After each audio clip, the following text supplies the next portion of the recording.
गिलगित बल्तिस्तान विच आम इंतखाबात लई पोलिंग जारी। अवाम विच जोशो खरोश। कई पोलिंग स्टेशन के बाहर वोटर्स दा रश। कई जगह पोलिंग तो पहले ही कतारां लग गईयां। खावतीन, बुढ़े, जवान, खसूसी अफराद भी वोट पान अपड़े। जिबी दी 24 नशिस्तां उत्ते 396 उम्मीदवार, 9,58,000 तो वध वोटर्स अपना हक राय दही इस्तेमाल करनगे। 24 सियासी जमातां दे 130 ते 266 आजाद उम्मीदवार मद्दे मुकाबिल पीपल्स पार्टी दे 23, नून लीग दे 22 उम्मीदवार मैदान विच। 17 सीटा जितने वाला अपनी हुकूमत बनाएगा। पोलिंग शामी 5 बजे तक बगैर किसी वक्फे दे जारी रहेगी।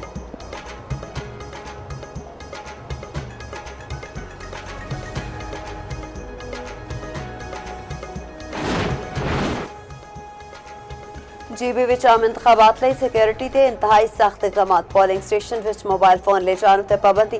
पोलिंग स्टेशन दे अंदर तस्वीर ते वीडियो रिकॉर्डिंग आलात लियान दी इजाजत नहीं। वोट की राजदारी यकीनी बनने ले इलेक्शन कमीशन के सख्त अहकाम। खिलाफ वर्जी ते इलेक्शन एक्ट 2017 के तहत कार्रवाई होगी। चीफ इलेक्शन कमिश्नर ते पर्सनल सैकटरी ते कमरा control room declare. Control room 24 घंटे ऑपरेशनल होगा। जीबी विच 1391 पोलिंग स्टेशन कायम। 900 पोलिंग स्टेशन हसास ते इंतहाई हसास करार।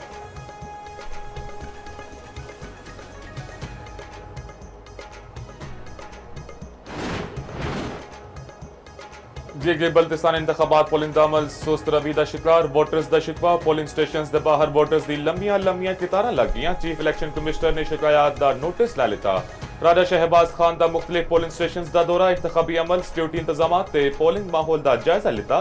पोलिंग अमल ते सिक्योरिटी एहलकारां नूं गैर जानिबदारी ते शफाफियत यकीनी बनाने दी हिदायत।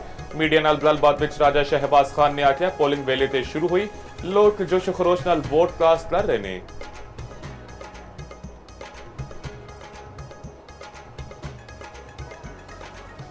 सुबह 7-8 बजे से पोलिंग शुरू हुआ है। तकरीबन इस वक्त 10 पोलिंग स्टेशनों का मैंने दौरा किया तो लोगों का बड़ा जोश मखौला है। हर पोलिंग स्टेशन में, खुसूसन लेडीज़ के पोलिंग स्टेशन में तो बहुत ही ज़्यादा रश है। बहुत मुझे खुशी हुई है कि लोग इस इलेक्शन को कामयाब करने के लिए जोग दर जोग पोलिंग स्टेशनों में रश लगा हो। आवाम के लिए मेरे पैगाम है, अपने कीमती वोट को सही तरीके से इस्तेमाल करें और आगे उनका जो गवर्नमेंट बनेगी 5 साल के लिए तो गिलगित में अमन भी होगा और तरक्की भी होगी। पाकिस्तान के अमरीका ईरान मायदे लई कोशिशां तेज। वफाकी वज़ीर दाखिला मोहसिन नकवी तेहरान पड़ गए। ईरानी मनसब सिकंदर मोमिनी नाल मुलाकात। ईरानी खबर एजेंसी के मुताबिक मोहसिन नकवी ने वज़ीर आज़म ते फील्ड मार्शल दा ईरानी सुप्रीम लीडर लई पैगाम पहुंचाया। आख्या, हालिया सूरत हाल उत्ते आयतुल्ला मुस्तफा खमनाई लई फील्ड मार्शल दा खत ते वज़ीर आज़म दा पैगाम लेके आया। उम्मीद है सब कुछ ठीक हो जाएगा तो मामला चंगी तरह खत्म हो जाएगा। मोहसिन नकवी दी ईरानी वज़ीर खारजा होर आला हुकाम नाल मुलाकात मुतवक्के।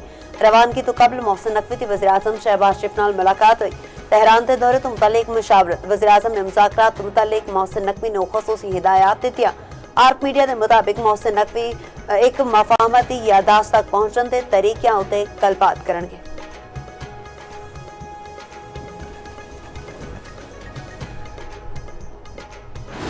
अमरीका ते ईरान दे एक दूजे उत्ते फिर हमले। अमरीकी फौज दा ईरान दे 2 ड्रोन मार सुटन दा दावा। आख्या, ड्रोन्स अपने हुरमुज़ विच ट्रैफिक लई खतरा बन रहे ने। ईरान दे खारग जजीरे उत्ते भी जोरदार धमाका। अमरीका दा ईरान विच गोरख ते जजीरा कशम विच रेडार तनसीबात नूं निशाना बनाने दा दावा। अमरीकी सेंटकॉम ने आख्या, अपने हुरमुज़ ते खलीजी मुल्कां वल दागे गए मुतादिद मिसाइल ते ड्रोन्स नूं रोक दिता गया। बहरीन विच 15 फ्लीट हैडक्वार्टर्स नूं नुकसान पहुंचाने दा दावा गलत है। ईरान ने 7 मिसाइल दागे, 6 नूं रोक लिता गया। 7वां मिसाइल भी हदफ तक ना पड़ सकिया। कुवैती फौज दा 3 मिसाइल ते मुतादिद ईरानी ड्रोन्स नूं तबाह करने दा दावा। ईरानी पासदानी इनकलाब दा कहना है, अमरीकी हमले दे जवाब विच खित्ते विच मौजूद अमरीकी तनसीबात नूं मिसाइलां नाल निशाना बनाया। अमरीकी कार्रवाइयां जारी रहियां तां अपना हुरमुज़ मुकम्मल बंद कर दी जाएगी।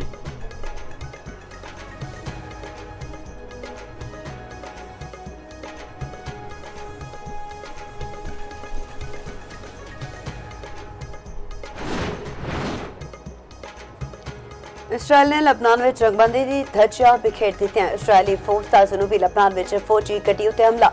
एक ब्रिगेडियर जनरल ते कैप्टन समेत 3 लबनानी फौजी शहीद, 22 अफराद जख्मी। लबनानी वज़ीर आज़म दी 3 फौजा ते कत्ल दी मसम्मत। हमले नूं लबनान ते इसते अवाम उत्ते घिनौना हमला करार दिता। इसराइली फौज ने 2 सेवानी फौजियां दी हलाकत की तस्दीक कर दी। दूजे पासे लबनान दे आर्मी चीफ सरकारी दौरे उत्ते पाकिस्तान लई रवाना। बरतानवी खबर एजेंसी के मुताबिक लबनानी army chief field marshal Asim Munir की दावत उत्ते पाकिस्तान का दौरा कर रहे हैं।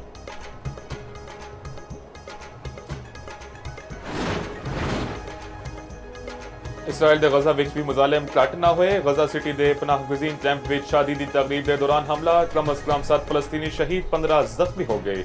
मगरबी शहर अल खलील विच कार उते फायरिंग, 7 माह दी फलस्तीनी बच्ची शहीद, वालदैन जख्मी। इसराइली फौज का कहना है सीम फहद दे कतल दी तहकीकात की जा रही ने। नाबलूस विच शहूदी काबजीन दा फौजियां दी मदद नाल 2 फलस्तीनी नौजवान उते तशद्दद। ईरानी हुकूमत का तख्ता उल्टन विच नाकामी होते मोसाद की क़यादत तब्दील। मोसाद सरबराह वेमन गैफमिन ने नायब नूं बरतरफ कर दिता। गैफमिन ने मंगल नूं मोसाद ते सरबराही संभाली सी। सरबराह इंटरनेशनल रिलेशंस मोसाद ने पीर नूं इस्तीफा दिता। अमरीकी न्यूज़ वैबसाइट के मुताबिक होर अफसरां ते इस्तीफे का इम्कान है। दूजे पासे इसराइल ने ईरान नाल मुज़ाकरात करने वाली शख्सियात की जासूसी वधा दी। अमरीकी अखबार न्यूयॉर्क टाइम्स के मुताबिक इसराइल मशरिकी वस्ता लई अमरीकी मुज़ाकरातकारां दी गल्लां खुफिया अंदाज नाल सुन रहा है। वाशिंगटन विच मौजूद इसराइली सफारतखाने ने इल्जामात नूं मुस्तरद कर दिता।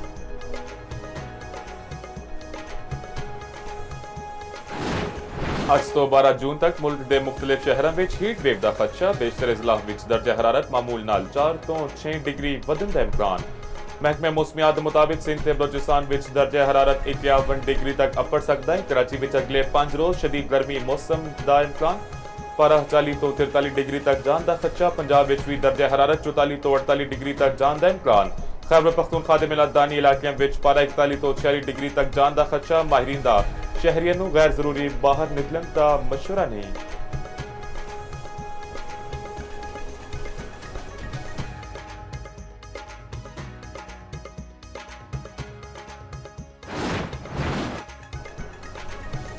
आजाद कश्मीर विच कल अदम अवामी एक्शन कमेटी के नौजवान नामियाद एहतजाज की कॉल।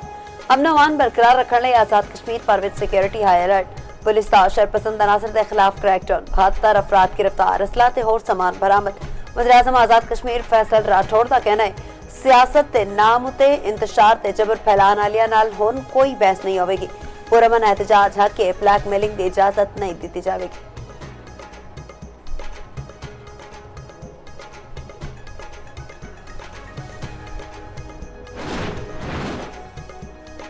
डेरा गाजी खान के नेड़े कोहे सलमान विच सीटीडी ते दहशतगर्दां विच झड़प। कल टीटीपी के अहम कमांडर समेत 2 दहशतगर्द हलाक।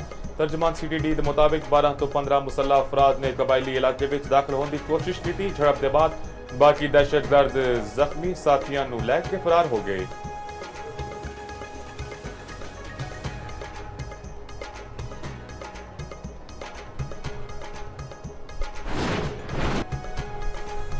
अदाकारा मोमिना इकबाल हिरासानी केस एमपीए साकिब सदर ते बीवी सुमेरा खान दा एनसीसीआईए विच जमा कराया गया बयान मंजर-ए-आम उते आ गया। साकिब सदर ने बयान विच लिखा, मोमिना इकबाल दे नाल अंदरून ते बैरून मुल्क सफरां ते तमाम अखराजात खुद बर्दाश्त कीते। मोमिना ते अहलकारा ने साबिक शादी ते तलाक दी मालूमात लुकाया। इल्म होने ते शादी तो इनकार किया। मोमिना दी बहन रिमशा ने ब्लैकमेलिंग के जरिए 10,000 ऑस्ट्रेलियन डॉलर वसूल किए। मोमिना दी बहन दी यूनिवर्सिटी फीस 13,000 ऑस्ट्रेलियन डॉलर भी मैं अदा की।